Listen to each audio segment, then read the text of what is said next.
Hey folks, this is part one of a two-part episode about Mike's first trip to the camp. This trip took place a number of years back, but Mike and I recollect about our time in the PA woods and all the things that are great about the Great American Deer Camp. That's right, Pat. Here we'll talk about the legends and traditions that surround our family hunting camp. This first episode will bring us through the early morning drive, our arrival at the camp, and one very memorable breakfast diner. So, on that note, if you haven't done so yet, make sure to follow us on Instagram and subscribe to the podcast. That way you'll never miss an episode. All right, thanks for giving us a listen, and without further delay, let's get into the episode.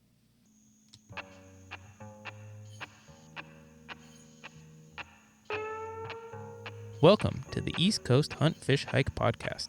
I'm Pat Carroll, hunter, fisherman, and general outdoor enthusiast.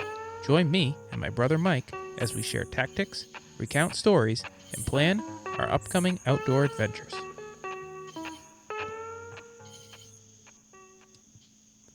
Welcome to the East Coast Hunt, Fish, Hike podcast, your home for stories and tactics in the woods and on the water.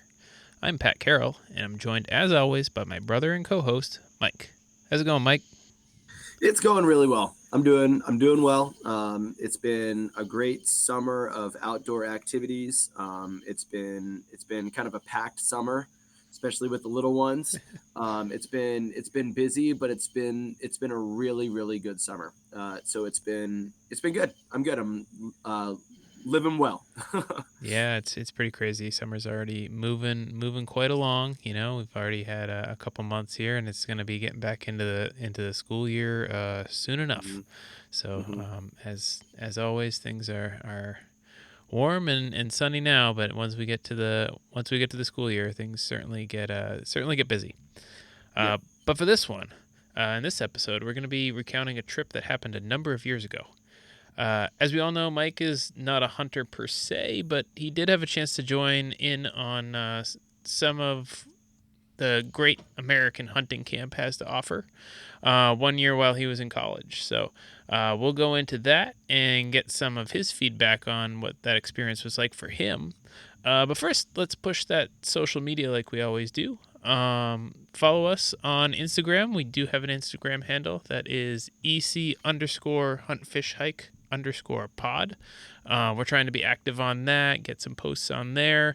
Always looking for your comments, in order to help move us up the charts. Leave those reviews for us.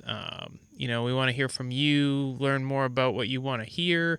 I'm trying to put more polls on there to see what people's thoughts are around different outdoor aspects. Just interacting and starting to build that community. So definitely something that we're trying to do. Yeah, absolutely. So make sure that you're subscribing as well. It's another way to make sure that you're not missing out on anything that we're doing here on the podcast. But following us on Instagram is a great way to stay updated and, as Pat's saying, to grow that community of outdoor enthusiasts, kind of like ourselves. So thank you for everybody that's following already. And if you haven't subscribed yet, make sure that you subscribe, because that's a great way to make sure that you're getting all the stuff that we're putting out there. Yeah, for sure. So with all these episodes, we're gonna do that good old recent outdoor endeavors section, and I know personally I've been very busy getting outside. The first thing that we did recently was go on a little of New Hampshire camping trip with the family, which was pretty exciting. My wife and I, we took the 6-year-old and the 3-year-old up to New Hampshire. We got a tent, and got it all pitched up, had some hot dogs and stuff at the campfire. Ultimately, it was a really good time. We camped for Friday night and Saturday night. So 2 nights camping. The girls did awesome in the tent. They really enjoyed it. We did have a chance to do a little hike while we were up there too. We were staying in the Campton area, so a little bit south of the like right on the southern area of the White Mountains, a little bit south of like Lincoln and Loon, which I know, Mike, you're pretty Okay. familiar with. Oh yeah, for sure. But we did this little 1 mile hike that went to like this this mountain stream or like mountain like watering hole basically, where we Yeah. like basically hiked up. We had our like bathing suits with us, and we like jumped in this like little pond that was like in the stream Awesome. as we were up there, which was pretty fun. Very cold, but pretty fun. Mm. The girls did it too. They got in the water. You know, my little ones like swimming around in this in this freezing cold mountain stream, which is pretty fun. And then we walked back to the car, and after that, you know, that was like in the morning. In the afternoon, we took a little opportunity to do a little bit of fishing. So obviously, my oldest daughter, she caught her first fish, you know, a couple months back. So she's been all eager to get back on the water and try Oh, fishing of course. again. That's So, so sweet. and obviously, the place to do that is when there's like less than 6 inches of water on a summer stream in New Hampshire, where there you can hardly get the line in the water. So that was a little bit frustrating for her. But I did manage to catch a brook trout, which is the first time I've actually caught a trout before. So that was kind of Okay. exciting for me. I mean, it wasn't big. I mean, if you're familiar with the trout that live in some of these smaller streams in New Hampshire, I mean, this thing was probably, I don't know, 5 inches or so. So I mean, Mm. not a very big fish, but I caught, you know, two little brook trout, which was, you know, exciting for me. I've never Yeah. done that, and it was in like the least amount of water that you could possibly imagine, like Yeah. probably 2 or 3 inches of water.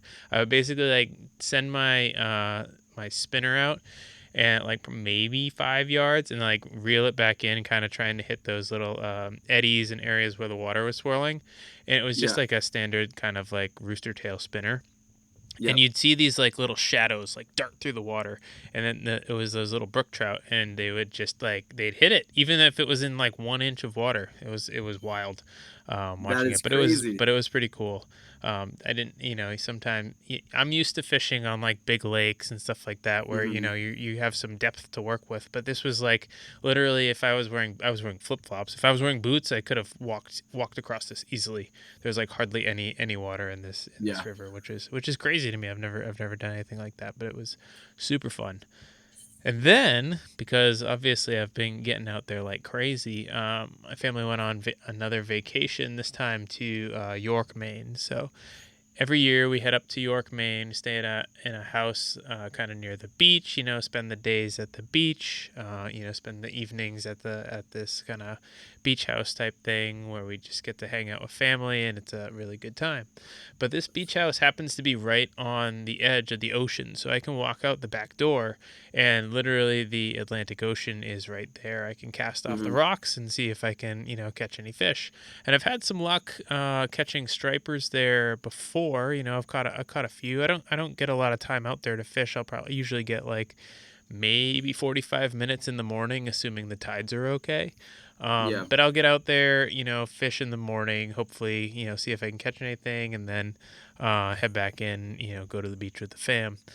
So I did have the opportunity to do that, and I did catch a fish this year. I did not catch a Good. striper, which I'm always looking for that keeper striper up there, which has to be, I believe, between 28 and 32 inches. Yeah, So a it's a pretty big fish. good size fish, right? Yeah. But I did manage to catch a pollock, so probably about a 10 to 12 inch pollock. Okay. So that was, you know, look, it's good sized fish. I mean, not for the ocean. I guess it's pretty small for the ocean, Yeah. but you know, a decent fish. It was fun to catch something, and certainly better than getting skunked. So I've been busy getting the line in the water, but certainly having a lot of fun doing it. Mike, how have you been doing as far as getting outdoors? Yeah, you know, it's been a little bit different, but we've been able to get outside down here in Georgia. Um, we've been as Pat was saying right now as we're recording this podcast, it's kind of at the point that the summer is drawing towards its close. We're getting towards the later months of the summer, and so that means a couple of things down here. One, August in Georgia is just oppressively hot. And so it's been hot this year, especially a couple of weeks ago. It was like unseasonably hot, upper 90s Ooh. into the hundreds. So I mean, when it gets that hot, it can be kind of dangerous to do Yeah, much that's true. outside. But it's also been the last couple of weeks of our summer, so we've been wanting to get out there with the kids a little bit more. Of Mhm. course, we have a 4-year old and a 1-year old, so getting out there is kind of an operative term, Yep. but our 4-year old has been doing a really awesome job with her little Strider bike. Mhm. And earlier on in the summer, even she was kind of like a little bit weary on it. But now, I mean, we've got a couple of hills that are right around our house. We kind of like live on almost, it's a dead end street. So there's not much traffic, but there's Mhm. kind of like a hill that kind of like comes down into our cul-de-sac area. And then there's another hill that goes down into kind of like the far cul-de-sac. And my 4-year old daughter will just like she'll kind of like push off a couple of times as she's going down the hill, and she's just cruising down this Oh, hill. wow. And I mean, like I'm watching it being like, oh my gosh, sweetheart, like make sure that you're being careful. Of course she's got her protective equipment and everything on, but I mean, man, it's just so fun to see her kind of like getting better with this bike. And it's kind of like her way of starting into some of this outdoor stuff. For And sure. she really likes it. And it's really fun to watch her develop with that. We've got kind of like this farmers market that's not really all together like outdoor activities, but Mhm. there's also kind of like a park that's right around the corner from there. And Nice. so we've been going up to kind of the farmers market on the weekends here these last couple of weeks. And they've got a new coffee shop that's just opened up, and they had like a little coffee stand at the farmers market, which has been nice. And then we've been going over into the park area that's got this like big open field. It's got kind of like areas for the kiddos to be able to like run and play, and there's like 5 or 6 different jungle gyms and stuff for the kids to play on too. So that's been kind of on one side of it. And then on the other side of it, for these last 3 weeks, football has started back up. So I haven't talked about it in a little while, but I am a teacher and football coach down here in Georgia, and so I'm the head coach of the 7th grade team at the school where I work. Mhm. And so I have I think it's like 7 coaches that are under my staff, because football is a big deal in the South. And it's quite a big deal at our school that has a tradition of very strong football programs. And we run the triple option, which is something that we're very proud of, and we're actually reading it. We're not prescribing what it is that the quarterback is doing. We've got 7th grade quarterbacks that are actually reading the triple option, which takes a lot of finesse Mhm. and a lot of coaching. And it's a lot of fun. But these first couple of weeks, as we're trying to take our team of like 45, 46 boys who are new to not only the school, some of them are new to the sport of football. Mhm. Many of them have played before. Again, because football is a big deal down here in Georgia, but there's a lot of me interacting and kind of like being the quarterback as I'm kind of Mhm. demonstrating to these players how to operate and how to run the triple option. And so I'm getting out there in this in like 95-degree heat, and I'm out there, and I've got my cleats on and everything. And so, while it might not seem like altogether strictly outdoor activities, and I'm very active in Mhm. these last weeks of the summer. And so I've been out there for the last 3 weeks in my cleats and running through some offensive plays with the offense, and going through some defensive back steps with our cornerbacks and free safeties. So it's a lot of fun, and I love coaching. I love teaching. I love coaching, and so it's been really good to be able to get the cleats back on and get out there. So that's kind of the extent of my outdoor endeavors. But it's been good, and we're kind of gearing up here into the start of the season, and kind of kissing goodbye to what has been a really awesome summer. I know I said that at kind of the top of the episode, but it's been really good, and can't wait to see what kind of adventures the next season holds. Yeah, for sure. Certainly seems like you're getting your steps in with those football practices. That's for Yeah, sure. absolutely. All right, so let us get into this hunting trip.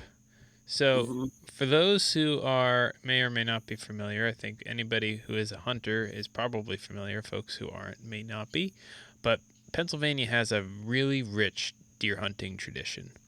So, I remember, we didn't grow up in Pennsylvania, but we do have family that is from Pennsylvania, and they'd tell stories of getting the days off from school in order for to go to on the first day of hunting season, on opening day. A lot of folks had that first week off of deer season in order to go up to their deer camp in order to spend time with family and friends and, partake in something that is a tradition and something that a lot of people did in the Pennsylvania area, and a lot of people did in their heritage as well. So really rich PA deer tradition, and our family is right along there with them, right? I know my dad, me and Mike's dad, as well as like our uncles, our grandfathers, everybody, all the men in our family ultimately hunted, right? Yep. So that tradition kind of runs deep with us, and that's ultimately how we found our way to the camp, as we call it. So the camp, right, is this? It's a deer camp in Pennsylvania, right? It's in like north central Pennsylvania, so right in the heart of. There's a lot of public land that's around there. But this area in particular, it's a 200-acre piece, I believe, that's Mhm. more or less surrounded by timber company, or at least abuts timber company land, which is great because the timber company allows hunters with permission to hunt their land. So that opens up, instead of it just being like 200 acres, well, there's a lot more land there that a hunter can use in order to deer hunt and recreate as they wish. The only problem with that is that although the timber company does have allow people with permission, they let a lot of hunters with gain that permission. So there's still a lot of hunters there. Mhm. It's not like it's this exclusive area where only certain people can hunt. Ultimately, if you if feel like if you ask the timber company, more or less they're gonna let you hunt there. So even though it was close by, and we had the deer camp that was right there, we always saw other hunters from other camps right there as well. Yeah. So which was always kind of part of it. We have a lot of family in that Pennsylvania area, so within 30 minutes or so is the area that our grandmother grew up. She was one of 13, so ultimately there's a lot of great aunts and great uncles in the area, as well as their kids and so on, who all live in that area too. So really kind of continuing that rich tradition of family that goes right along with that Pennsylvania deer camp. Yeah, and Pat did not misspeak there. That is one of 13. Our grandmother was indeed one of 13, and just thinking about that, like I've got two at home. I've got two little ones at home, and the chaos level sometimes still is like way over the top with what it is that it feels like sometimes even we can handle. The thought of one of 13 still just absolutely blows my mind. But yes, our grandmother was one of 13, and this area that she was growing up in, all of the men in that family as well were kind of like entrenched in this tradition. My father-in-law actually, Pat, grew up in Pennsylvania and grew up on like essentially on a farm in Pennsylvania, and grew up having opening day off from school, Hmm. because it really is kind of like a way of life. It's that true hunting tradition that Pat's talking about. Yeah, for sure. And growing up, we'd always go to the camp for the summers, right? Because Hmm. when we were in elementary school, middle school up here in the Northeast, it's not like we would have opening day off from school, so didn't have the opportunity to go out and go hunting. Kind of because of that, between school and sports, we were always involved in some sort of sport over the winter. We would never have that opportunity to go hunting. Um, and then once I got older, I was, starting my career working in biotech. I wasn't able to take off as much time as I would like in order to take off like that full week that everybody else would to go up to the camp and go hunting. But I did manage to, eventually figure out some way to do it by kind of uh, catching driving out there with everybody else, like hanging out for a couple days, hunting for a couple days, and then flying home on like the Tuesday after Thanksgiving. And ultimately, that would allow me to get some of that hunting time in without without missing much time from work. I could take off like 1 or 2 days, and I'd be able to be up at the camp for like 4 or 5, which was really Right. what I was trying to accomplish there. And ultimately was once I started doing that, it really was a lot of fun.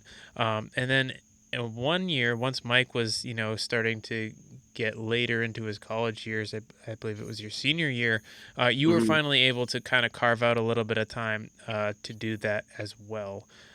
So why don't you talk about what your experience was on this, Mike? Yeah, and I'll kind of talk a little bit first about like why it's been a little bit trickier for me being down and teaching in Georgia at the school where I teach.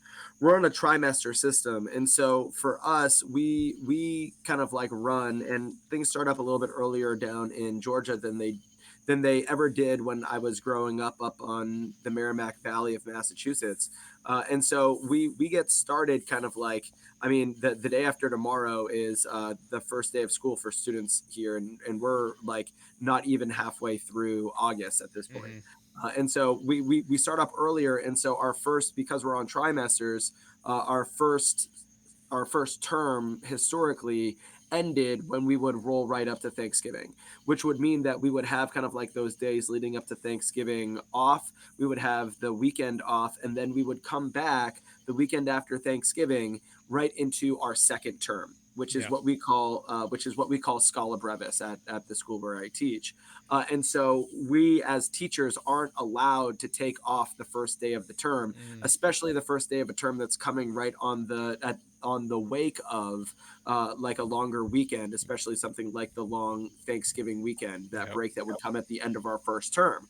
And so I went in my first couple of years to ask the head of the school if it would be permissible for me to be able to go up, and I was not allowed to go up and miss that first day of school, which for that second term, which I kind of had to just accept that it was going to be a challenge Hmm. that I wasn't going to be able to do. Now, I will say, and it's a little bit of some like exciting news.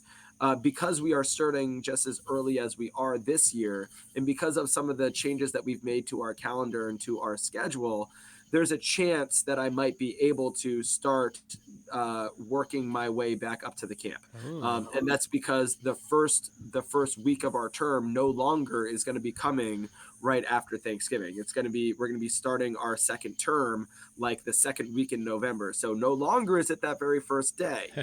It's still coming right off of the heels of Thanksgiving, so it's going to be a tough sell, but it's possible that I might be able to make my way back up to the camp either this year or the following year. So I'm very excited about that possibility, and I'm trying to kind of just like dwell in that optimism before I go in and talk to the head of school and kind of ask about it, Yep. because it does mean so much to me. And Hmm. I think one reason why it does mean so much to me is because of the trip that I was able to make back in 2012, my senior year of college. I was able to make the trip happen, and there's a couple of reasons for that. When I was in high school and for a very brief stint, my freshman year of college, I was still competing in sports, and so that was one of the main reasons. When Pat and I were in high school, we were competitive swimmers, competitive divers. Sometimes even the football team would be kind of making its way. Now we have like playoffs that run kind of right around Thanksgiving, Hmm. but even then the football season would run always up through Thanksgiving, and so we would always have sports that would kind of like keep us out of that. Not so my senior year of college. I wasn't abroad in Ireland. My junior year, I went abroad. I went abroad to the National University of Ireland at Maynooth. So I was in Ireland my junior year, and so my senior year, I was able to kind of basically pick the classes that it is that I wanted to, and I was an English major. I had already taken all of the like liberal arts requirements that I needed to at Boston College. Hmm. In fact, I had like doubled the number of English classes that I needed to take. So essentially, I was just taking whatever classes it is that I wanted to, and so I was working on my writing. I was taking a lot of writing workshop classes, Hmm. and so I was basically able my senior year to orchestrate whatever schedule I wanted. And so being a senior, I didn't want to be getting up for early morning classes. So I made sure that my earliest classes were like 10:30, and I also made it so that I didn't have classes on Mondays and Fridays. Mm, And so I was able to kind of like orchestrate my own perfect schedule. But then when I started talking with some of the men in the family, and I realized that that Monday opening day was going to be a day that I didn't have classes anyways, it started to kind of, the pieces kind of started to fall into place, so that if I were to just take one class off, hmm which would be that Tuesday, um, that I would be able to come back for my first class on Wednesday if I were to fly out of Buffalo on Wednesday morning, hmm and be able to make it for my next class. I'd only have to miss one class and I'd be able to make it on the hunting trip. So I talked to my professor and she approved it. And I was Nice. thrilled. And I think part of the reason that she approved it was because it was a writing workshop class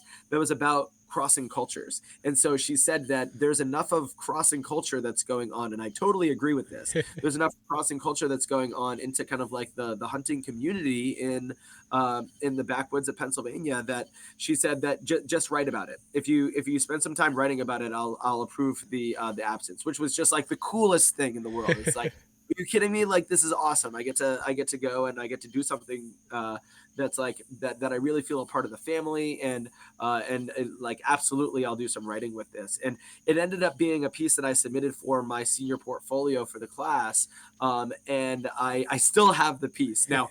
At the time, I'm gonna kind of buffer this.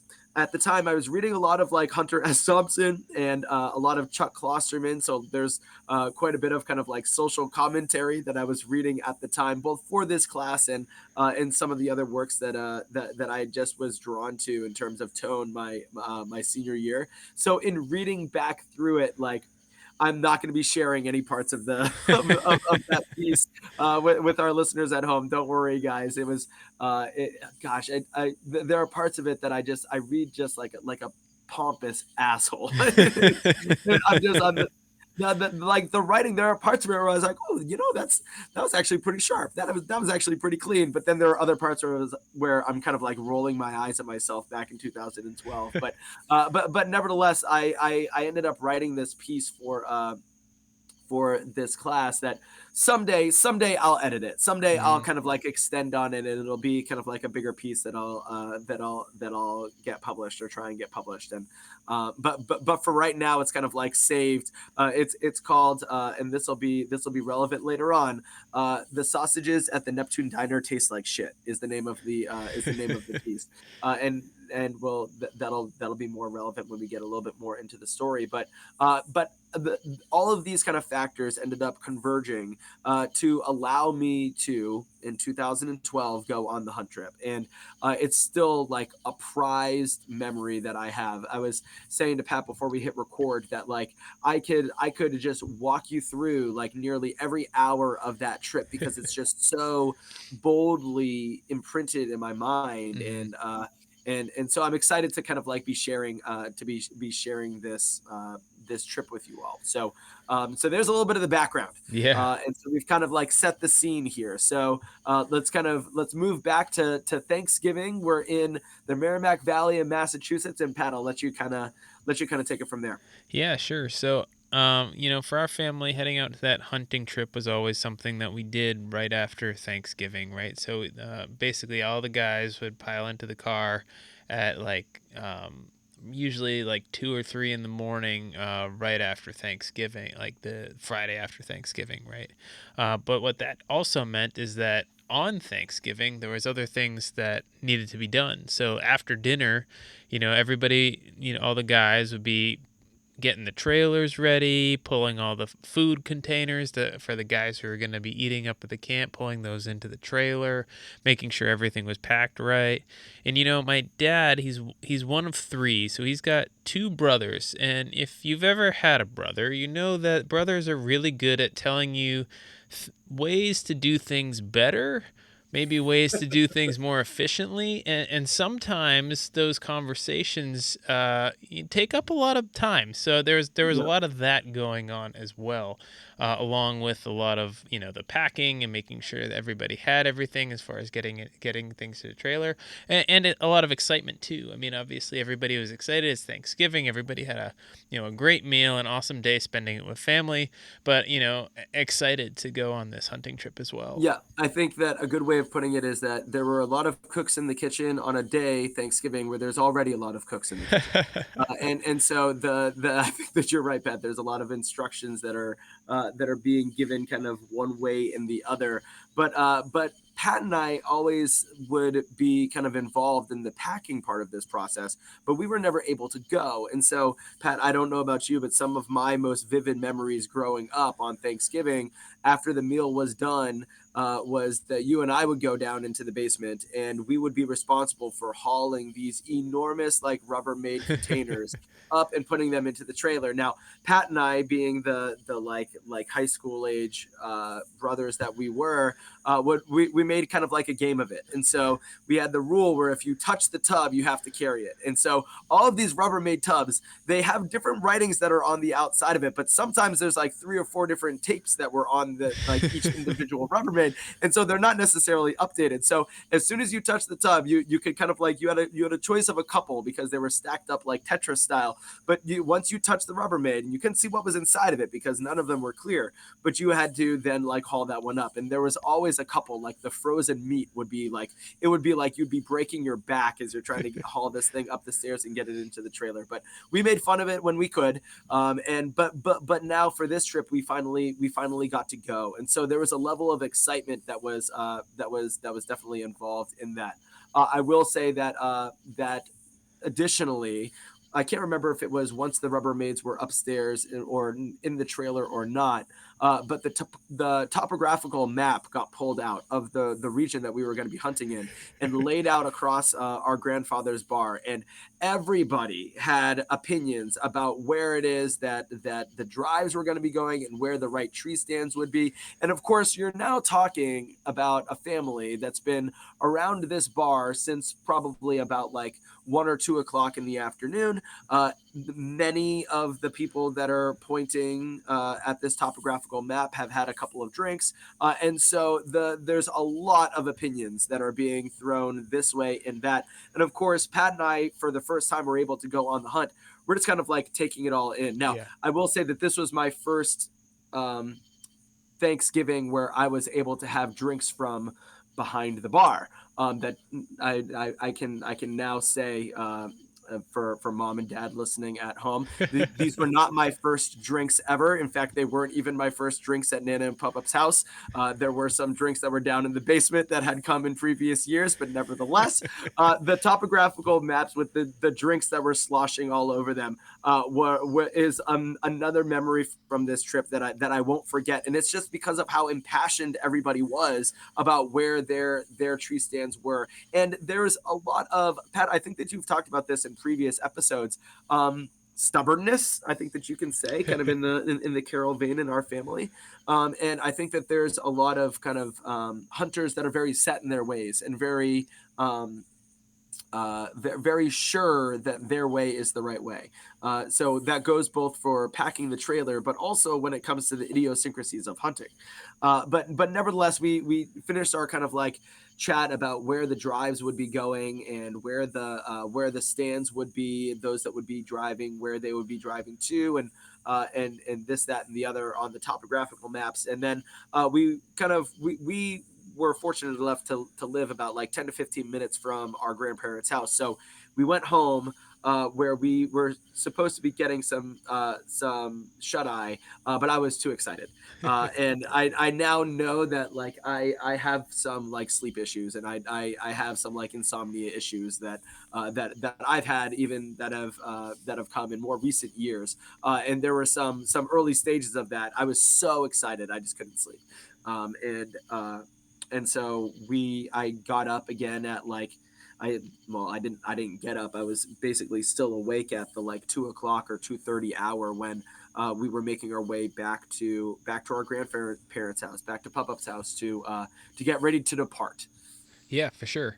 That's exactly how it would be, right? So we'd try and get home, make sure we had the bags that we had packed, and then try and get as much shut eye as you could before getting back to the house around 3 a.m. to, more or less continue the packing, meet up with the other folks who are ultimately like family friends who would be meeting there, and then depart. So we always would be getting back to the house to pack the cars somewhere around that 3 a.m. time frame.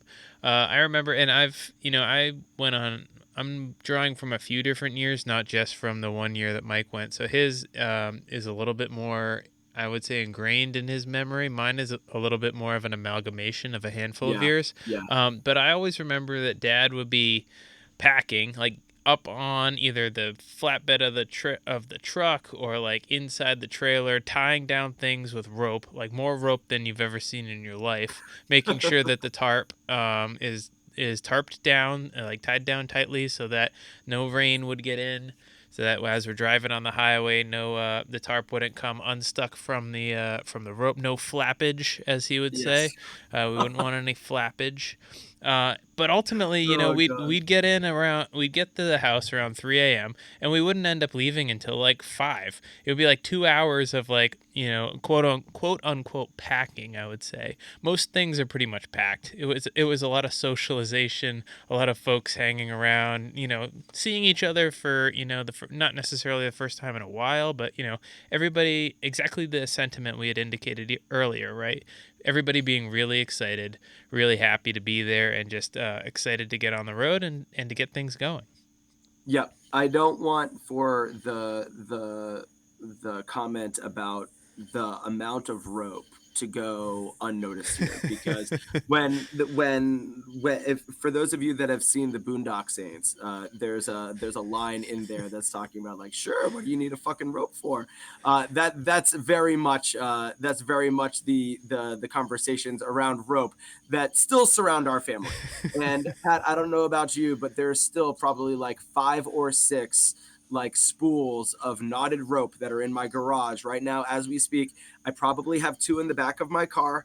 And I can't tell you like how often I look at that rope and I think about Dad, I think about Boondock Saints, and I think about that hunting trip of how much rope Hey, was involved you in it. you know you never know when you're gonna need the rope. I Yeah, mean, and I it, know. it comes in handy many times. So I mean, I I don't blame know. I realize that the number of times that I've tied kayaks down and canoes down on my car, Pat, you are preaching to the choir. But I just wanted to make sure that our listeners at home were able to fathom just how much rope we're talking about here. But anyways, nevertheless, I do have memories of some of the that kind of like packing and the coffee drinking and the everybody being so excited. I do remember the Entenmann's coffee cake. It was always kind of like a staple at this Yep. stage. And then the turkey sandwiches that were made for the road. Of course, it's right after Thanksgiving, so we've got those turkey sandwiches. It's 3 a.m. I haven't slept, so coffee is a must. And then we kind of made our way into once we were departing Well, at that. before we do that, we need to go Yeah, back to those turkey sandwiches because I have like such distinct, specific memories of these turkey sandwiches, and they're nothing special. It was literally white bread, the breast meat of turkey, mayo, salt and pepper, and iceberg lettuce. That's it. But for whatever reason, when you eat that sandwich on oh, in the car on the way to the camp, it is the best tasting sandwich you've ever had in your life, and to this day cannot replicate that. yeah, no, I could not agree more. And it's tested only perhaps by when I go fishing on the guided fishing trip up in South Carolina. I always make myself like on 2 pieces of rye bread, chunky peanut butter, and banana. I make myself a peanut butter and banana sandwich. And similarly, like I'll forget about it or I'll like leave it until like 10:30 when we've been fishing all morning from like from 6 o'clock all the way up until 10:30, and then I'll pull this thing out, and it's similarly, it's just like it's earned rather than just given, and there's something to that. There's something to that turkey sandwich. I could not agree more. For sure. I would throw a little bit of the cranberry sauce on there as well. There was some of the cranberry sauce from Thanksgiving that featured on my sandwich, but you're right. There's something special Just, about those just sandwiches. one more thing to note. What kind of a savage eats peanut butter and banana on rye?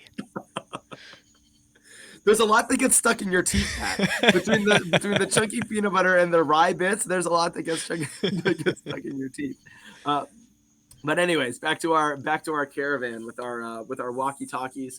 And how long is the drive, Pat? From start to finish. From we were leaving kind of like North Shore of Massachusetts, Merrimack Valley, Massachusetts, all the way out towards kind of like northwestern, I guess you could say, Pennsylvania, out to the last Tally Ho hunting camp. What would you say that drive is? It's about an 8 hour drive with no stops. Okay. So anytime it's 8 hours on the road, but you're gonna have usually you'll stop for gas, you'll stop for coffee, you'll stop for bathroom breaks, right? So it ends up being generally closer to 8.5 9 hours Yeah. once you include all those stops. Yeah, But I yeah, will say that when we were younger and we'd be making that drive out for like the 4th of July, when we'd be going out there in the summers, that felt like it was 20 hours. It felt like it was like the longest drive in the world. But 8 hours it feels a lot more accurate. The music choices, anytime that we'd be going out that far west, when we'd be going to the hunting camp, when we'd be going during those summers, my dad would play the greatest hits by Marty Robbins, gun which gun are the gunfighter gunfighter ballads. ballads. Yep, the gunfighter ballads. And so, and now at the time, I would roll my eyes and I couldn't stand them. Now I've come back around on Marty Robbins, Pat. I play for my son and for my daughter. They are some of the most frequently listened to songs that we have in our kitchen. And so we listen to Marty Robbins all the time now. In fact, more than that drive, Pat, I burnt or maybe you had burnt it. I can't remember. This was back in the age of burning CDs, and we had a Kings of Leon CD. Oh And I yeah. was just so excited to be in the car with you, Pat, going out there with Kings of Leon being able to come through the speakers instead of Marty Robbins. But now I would probably mix that up a little bit. I'd have a little bit of this and a little bit of that. But nevertheless, we had Kings of Leon that was coming through the speakers, and as Pat's alluding to, we would need to make our one kind of like stop. We wouldn't do it all in kind of like one drive. We would make a breakfast stop at about halfway through in Oneonta. There was, I don't know if it's still open or operational or I what, have no uh, idea. but God bless the Neptune Diner. It was convenient and beautiful in its convenience, because it was like right off of the highway, but No, I but think, and I had this. I think I figured it out kind of years later. So we always would stop at the Neptune Diner, as you said, because it was convenient, right? It was right off Mhm. the highway. It was right at a time frame, like in the morning, where you'd be starting to get hungry. But like based on the drive and like where there weren't a lot of other spots, right? You could go Yeah, further and find like maybe find something down the road a little bit more, but at that point you're going to be more hungry, which nobody wants that either. Or if you were to stop any earlier in the day, it's too early in the morning, nothing's open. So it was yeah, like this sweet spot as far as, location, ease of access, as well as, when you're going to be wanting to eat that food, which ultimately is why the Neptune Diner was the place to be. Now, years later, like a few years later, we actually started leaving for the camp a little bit later, and we decided, we don't have to stop at the Neptune Diner anymore. It's not that good. Why don't we stop someplace else that has better food? And then ultimately had a little bit more of an enjoyable yeah, breakfast experience. yeah. Because the Neptune Diner, I mean, I I would be shocked if any of our listeners at home can know of the Neptune Diner. And perhaps they've turned things around, but I mean, it was bad. It was really, really bad. I mean, it was Wouldn't the have said bad. I mean, it was. can only screw up breakfast too so much. But I mean, it was certainly not the best breakfast I've ever had. That's Yeah, for sure. I think okay. So hold on. Let me dial that back a little bit. The there's a reason why. Let me just say there's a reason why the title of the article that I wrote based off of my trip is the sausages at the Neptune Diner taste like shit. Now, it was the sausages that tasted like cardboard that I had during my one particular stop at the Neptune Diner that I know are clouding my judgment here. I'm sure that were I to go back, it would be like any standard kind of like breakfast. But I think that I was it was one of the first times on the trip where I was so excited. I was like going off of pure adrenaline, and then this like tasteless sausage was what I got from the Neptune Diner, and it's now been just like immortalized in my mind and in my memory as being just like such a subpar breakfast. So poor Neptune Diner. You know, Pat, if we ever make our way back up there, we're gonna give the Neptune Diner another We chance. We're should. gonna we're gonna we're gonna make our way through there. We're gonna intentionally stop at the Neptune Diner, and we're gonna give them another chance. God bless them if they're still operational. I don't know if I'll But intentionally order the sausages, but I'm down to give him another go. Pat, you know what? I'm gonna do it. Damn it, I'm gonna do it. I'm gonna order the sausages, and I'm gonna give them another chance because they're so strongly featured in my memory Mike, here. it's been more than Uh, 20 years, so I mean, they might have changed the sausages that they're cooking there yeah, too. So you never know. it's very likely they might have turkey sausages now. Who knows? But anyways, so we would go from there to we would our like next stop would be for provisions, and by that I mean we would stop for beer at the well, I guess it was a distribution center only. So Pat, can you talk a little bit Yeah, more about that? so I at least in the area that we were in, really the place that you can get beer is not like your supermarket or anything like that. They have like a distribution center where you walk in basically, and there's a bunch of cases of beer around you, and then there's like a list of the beers that they have, and you basically look at the list and you're like, yep, I want a case of this and a case of that, and then they go in the back and they grab it and they pull it out to your car for you. A little bit different than what we do. I mean, I guess it's not that different, right? But it's just not like your standard liquor store. You go in, you got the beers all kind of in the case, and you see what you want to grab, and you Yeah, grab them. I mean, this is also like pre craft beer revolution, right? I mean, we're not yeah, talking like all these different micro brews. There's like a handful, but I mean, Sam Adams was probably about as micro brew as you were gonna be seeing here, you yeah. know? Mhm. But they did have Straub, which I had never had before, and I we got a variety pack of Straub while we were at this distribution center, and I liked it a lot. I haven't had it since.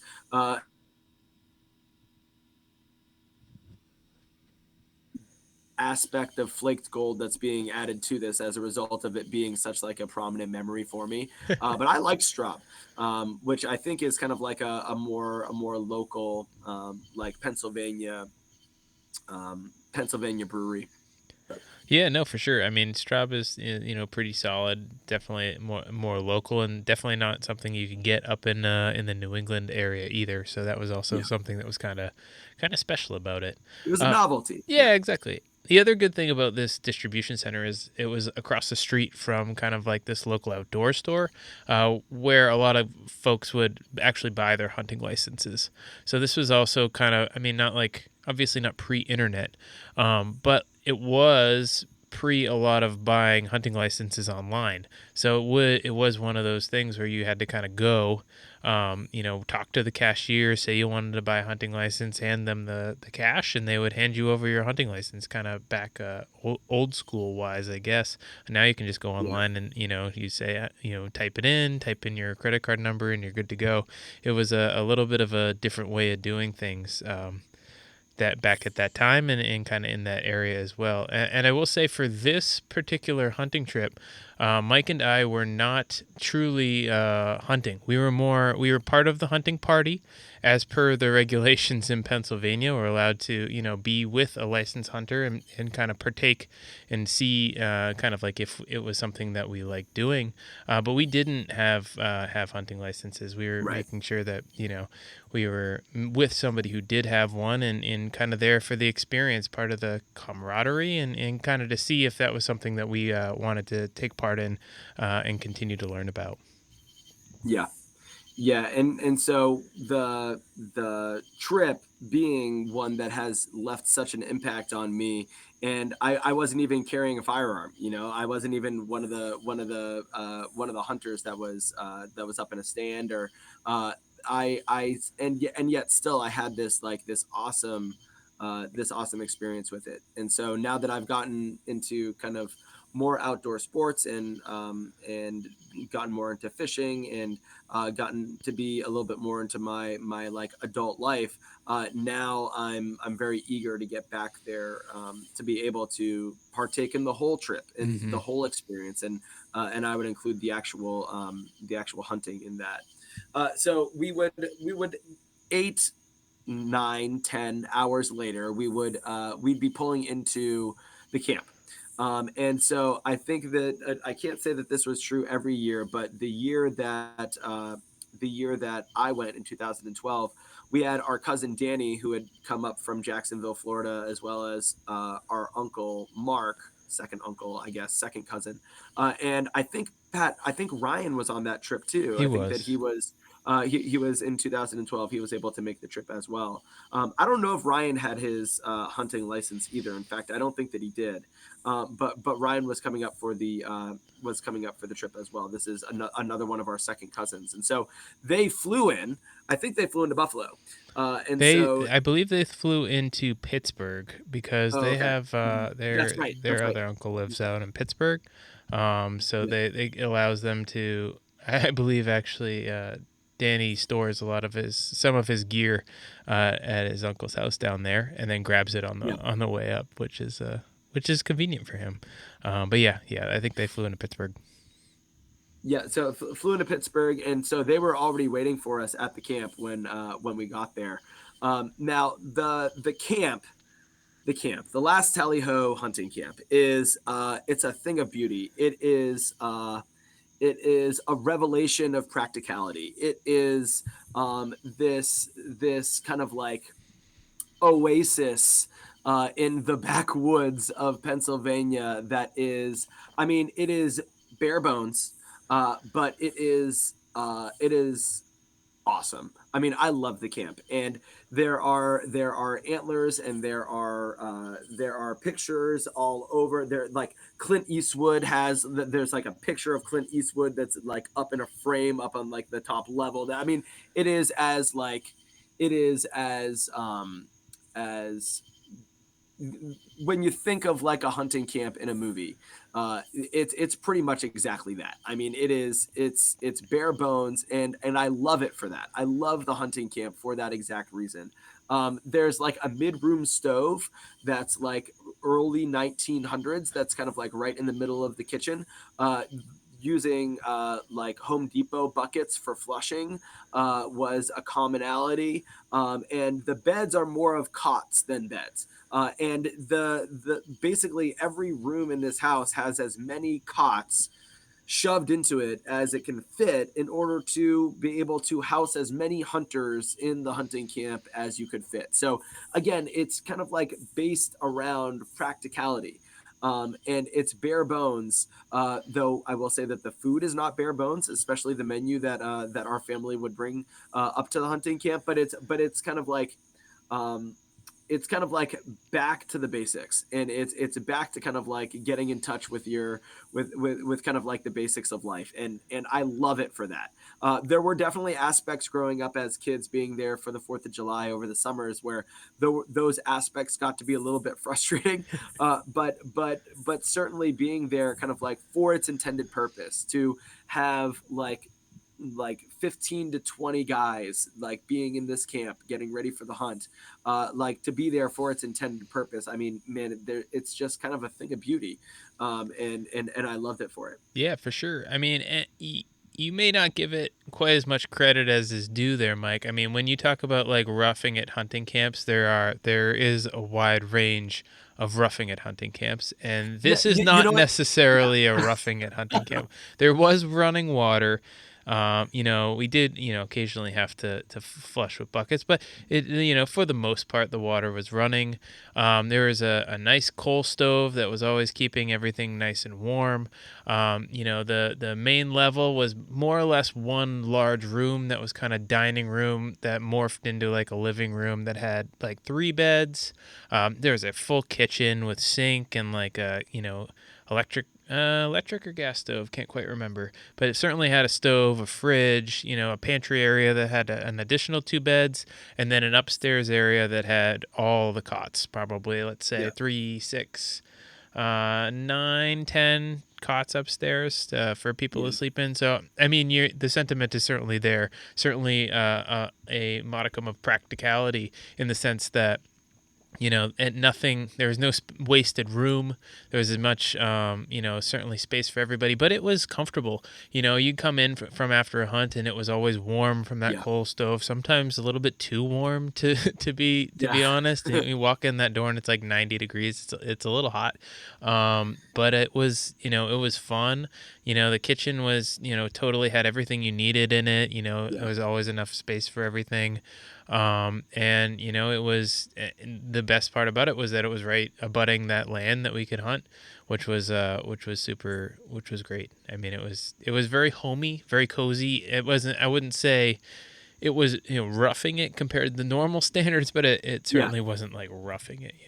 Yeah, I get hyperbolic, especially when I when I tell stories, but there again, the sentiment there is this kind of like beautifully practical like space. And up until that point, that's not something that, like, coming from my dorm room Mm-hmm. in like at Boston College, or like the like apartment that I was living in when I was in Ireland, like there I hadn't had that kind of like practical living, and that's part of what I loved about it. Was this practicality of it.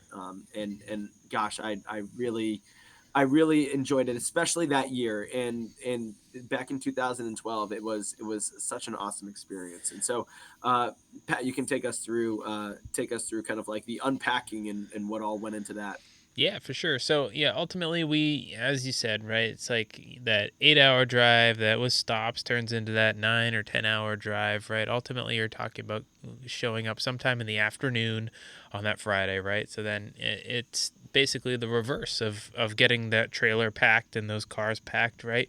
We're taking all those tubs out of the trailer, we're taking all those bags and stuff out of the various vehicles and getting them where they need to go inside of the camp.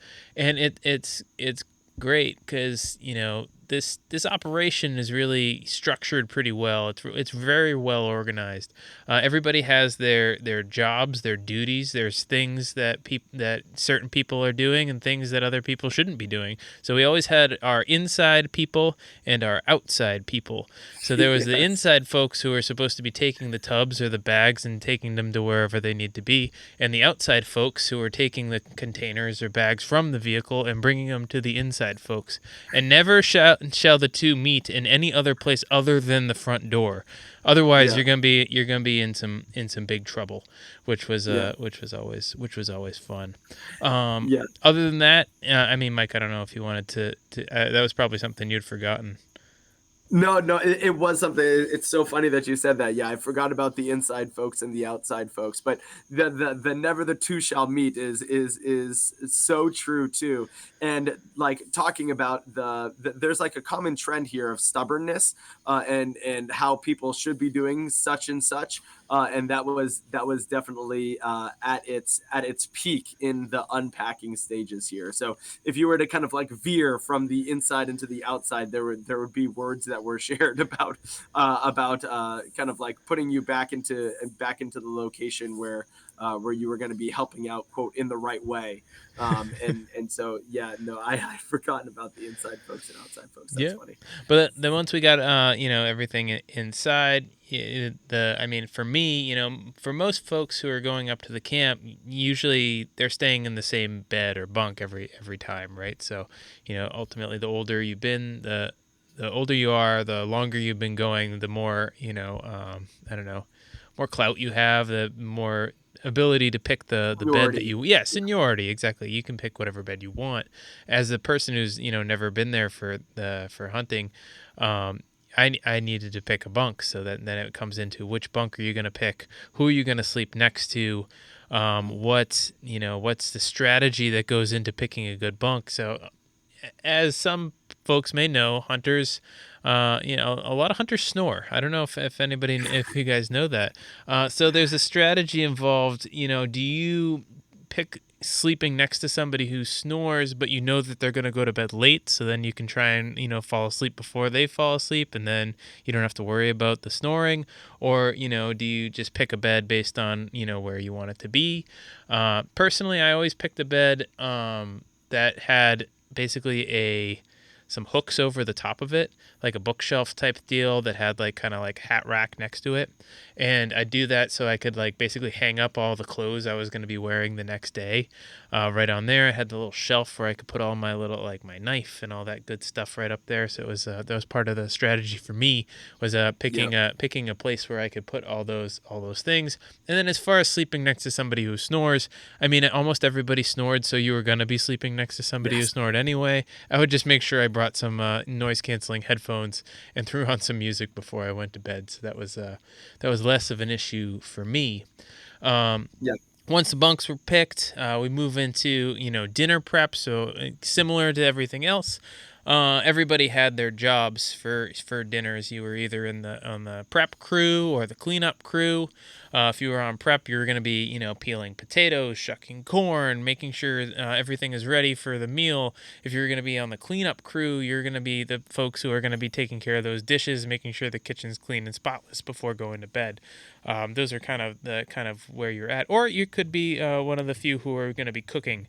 And these meals that we were having at the camp were pretty lavish as far as camp meals are concerned. I Oh mean, we're yeah. not talking like crock pot meals where you just turn it on and let it go over the day. We had ribeyes. We have family members who work at steak at a meat packing company. So we had some high quality steaks coming through. We had swordfish. We had lobster. I mean, this was like a real Yeah. high class Hmm. menu. Now, granted, it was a high class menu that was being eaten off of paper plates, but it was. I mean, the food was 5-star food here. It Yeah. was as Absolutely. good or better than you would have at any restaurant, which was Yeah. Hmm. always exciting to sit down for one of those meals, especially after you've been out in the woods for a long day.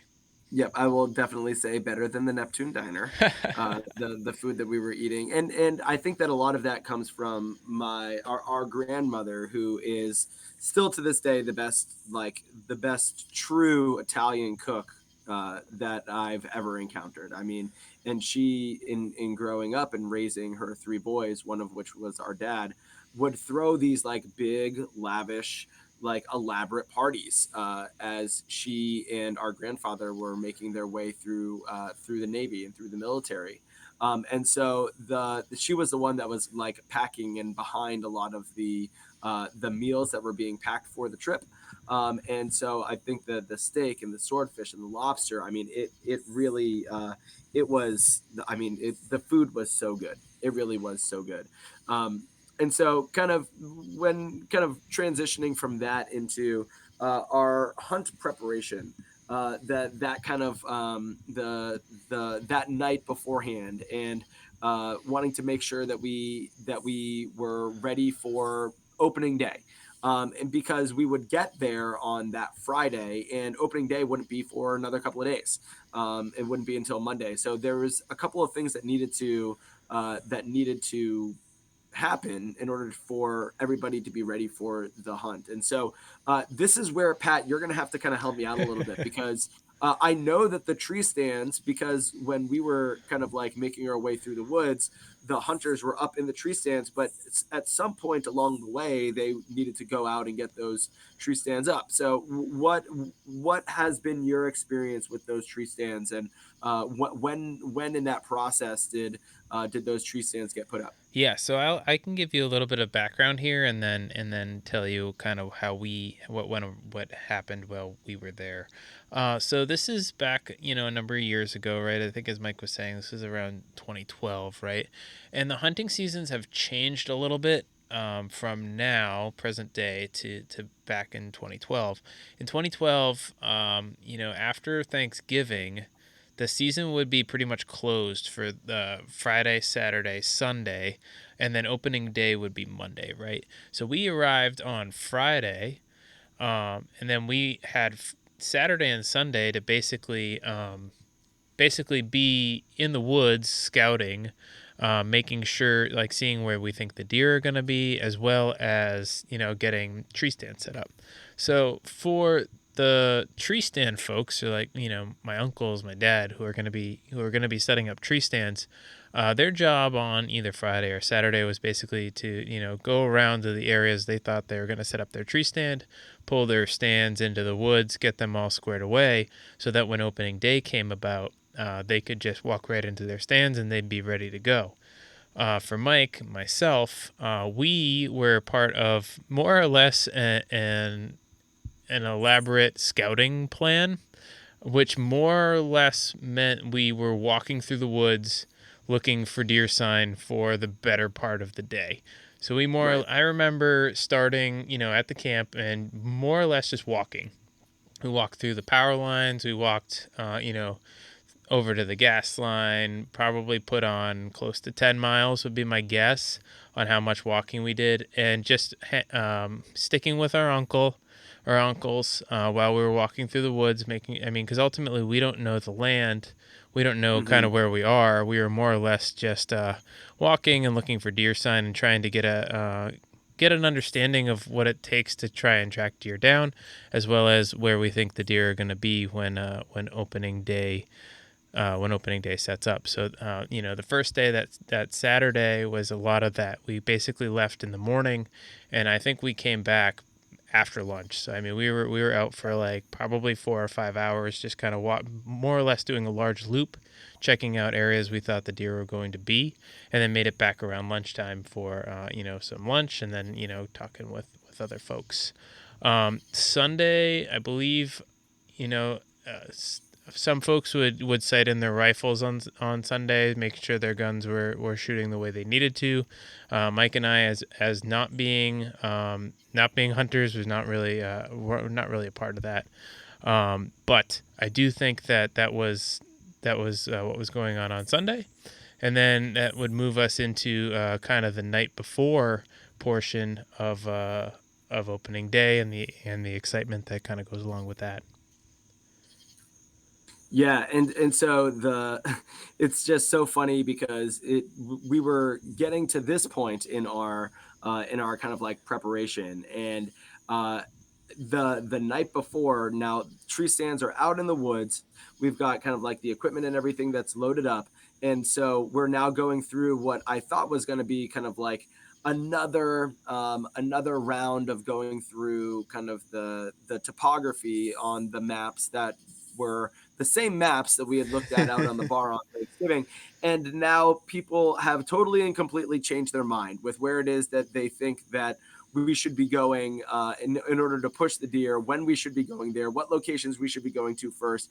Now it's like totally transformed from the trip from what we had originally planned. And I'm sitting there kind of like listening to all of this happen. And I'm thinking to myself, like, wait a minute, this is nothing like what it is that what we had talked about just a couple of days ago.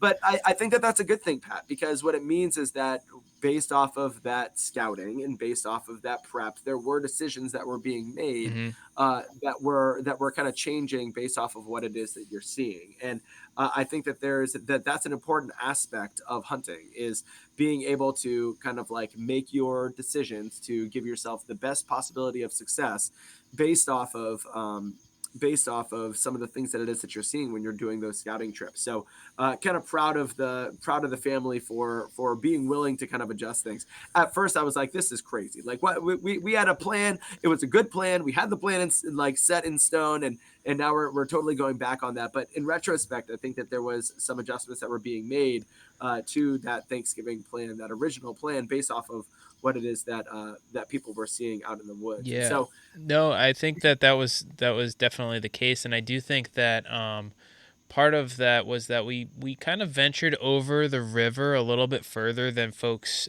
usually go, and I think part of that had to do with the fact that we were young, and they were looking for an opportunity to walk us around. But in doing that, I think we ended up stumbling upon. I say stumbling upon because obviously it's an area that somebody we checked out at some point, but it was an area that the hunting folks hadn't looked into recently, right?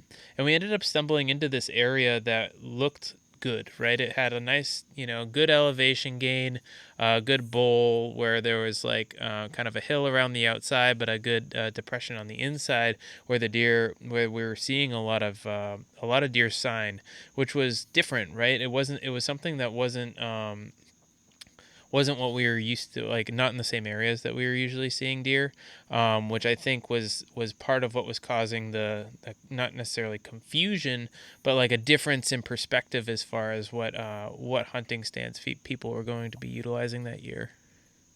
Yeah, and I think that that's so true. And now that you're saying that, Pat, I can kind of like hear some of that confusion back at that table at the camp, and it's all kind of like flooding back to me. But I think that you're absolutely right, and I think that there's I think that we, being the new younger hunters at the camp, were kind of used as a as an opportunity to kind of push those bounds a little Mm-hmm. bit, and there was success that was found as a result of it.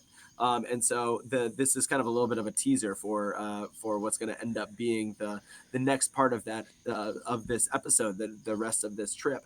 But we had some success, and there was some awesome stories that are to come as a result of it.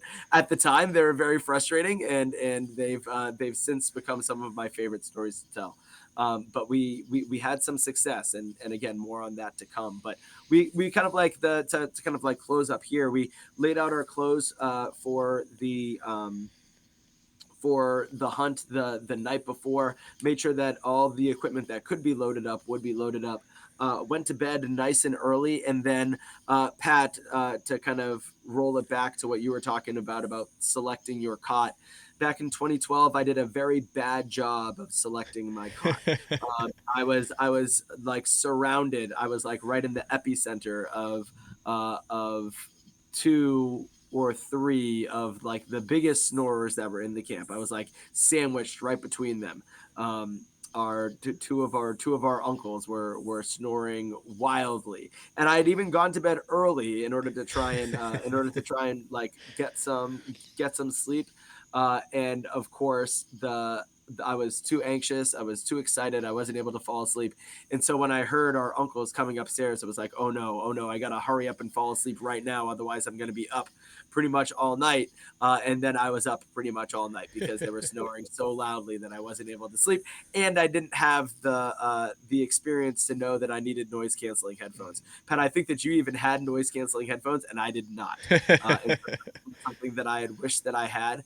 And it's definitely going on the packing list. If I make my way back up to the camp this year, or in the next couple of years, I'm definitely going to be packing those noise canceling headphones. But nevertheless, we went to sleep, and what was probably like 45 minutes of sleep later, got up, and we made our way downstairs for breakfast, and then to make our way out before dawn.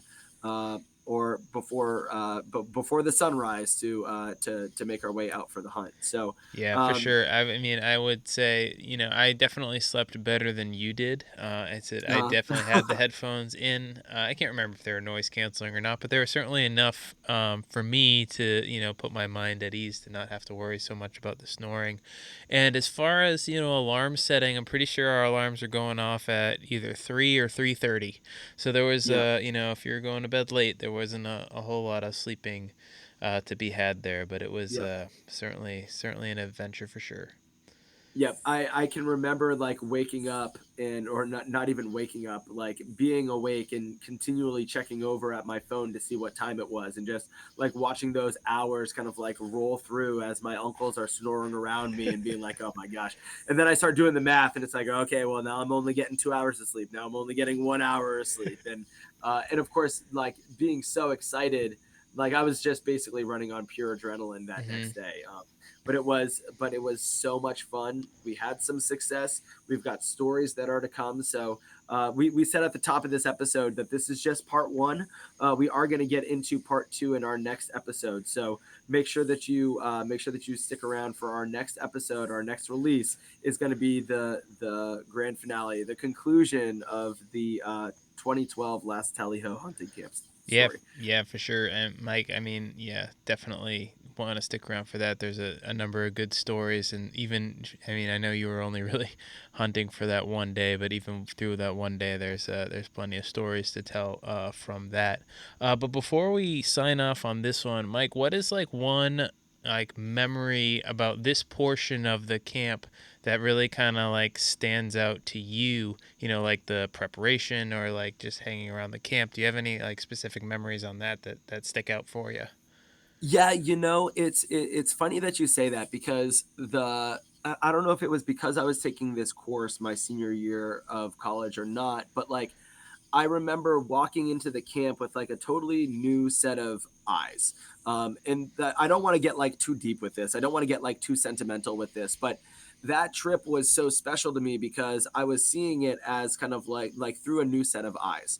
I was seeing it as kind of like with this glimpse of looking at this hunting culture Mm-hmm. and all of the kind of like positives and camaraderie and everything that goes along with that because I was taking down notes to be able to write this piece. And Mm-hmm. over the course of those days leading up to opening day, I had my computer out and I was kind of like jotting down my notes. And I even sent with like, I think that we had to use like a hotspot on one of our phones because the internet definitely Yeah. didn't work No. successfully at the camp.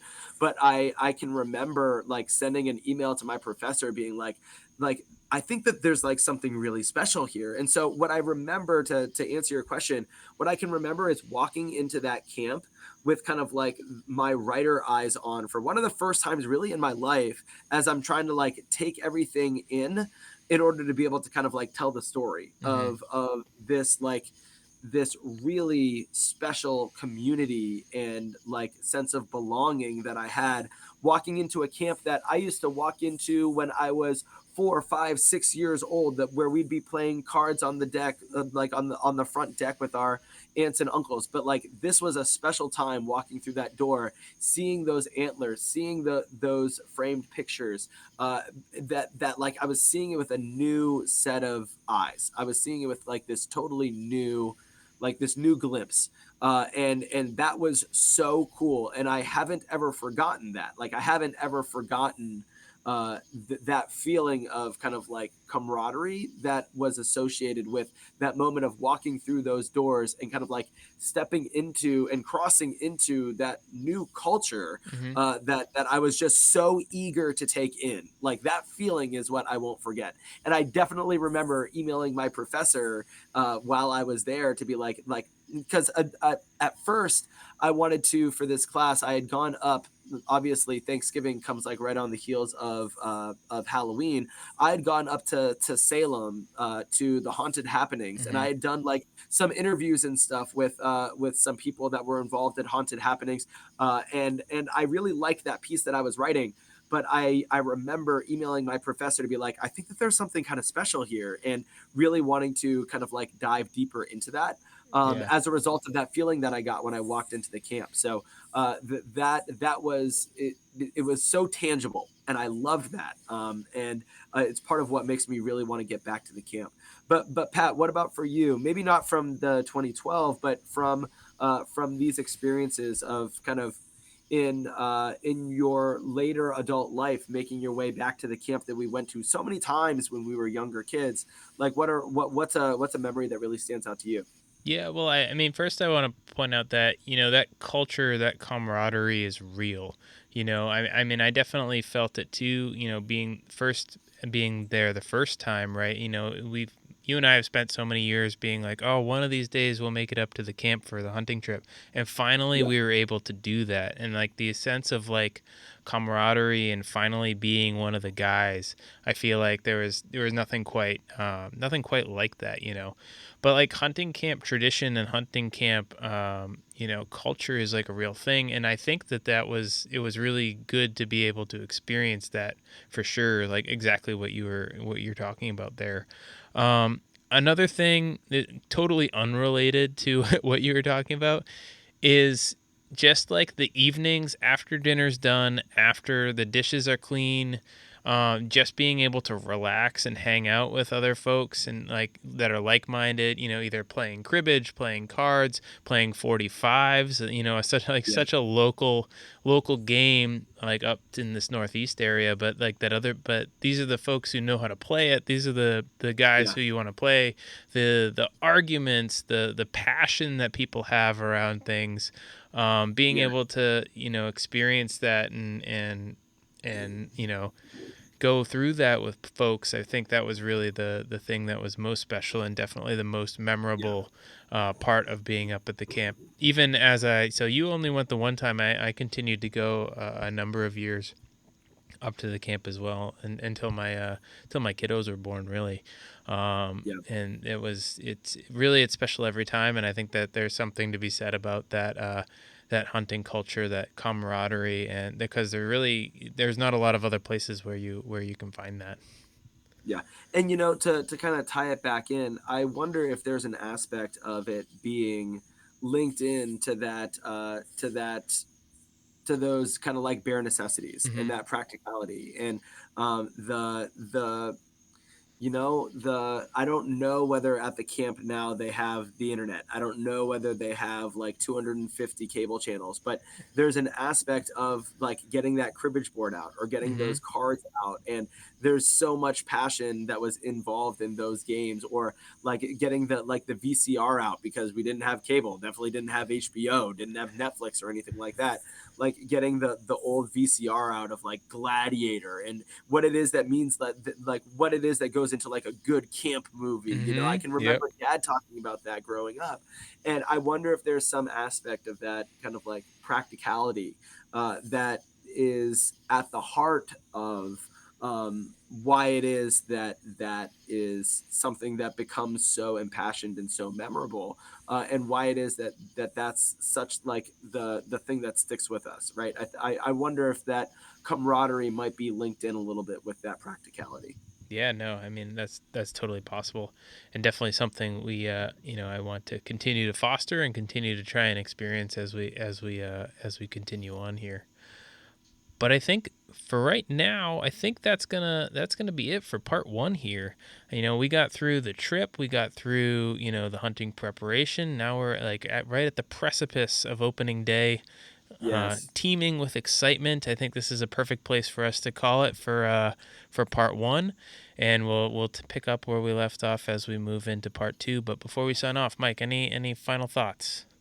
No, no, I stick around for part two, guys, because it's that we've got some stories. If you followed along this long, you're hopefully you're kind of like budding with the same excitement that I've been as I've been telling these stories. I've had like I can see in as we're recording here, I've just had like the biggest smile on my face as we've been going through every aspect of this. Yes, all the way down to the Neptune Diner. I've been just like smiling from ear to ear as we've been recounting these stories, uh, and uh, and I can't wait to get into the rest of it with you guys. And there's more of that camaraderie that's to come too. It's not just the hunt. It's not like we get out into the woods and that's really the end of it. There's aspects of camaraderie that are part of all of it. And the storytelling of it is there's more of it to come. So stick around for the next episode. I don't think that you'll be disappointed. Yeah, for sure. Well, definitely excited for that next one. We got some good stories that are going to be happening on there, so make sure to tune in when that one drops. But we're going to call it for this one for tonight. So until next time, get outside, have some fun out Yep. there.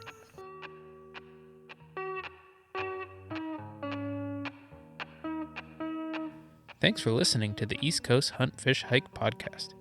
If you have questions, comments, or have an idea for an episode, feel free to follow us and reach out over social media. Don't forget to rate, review, or tell your friends about the podcast. And until you hear from us again, get outside, have some fun out there.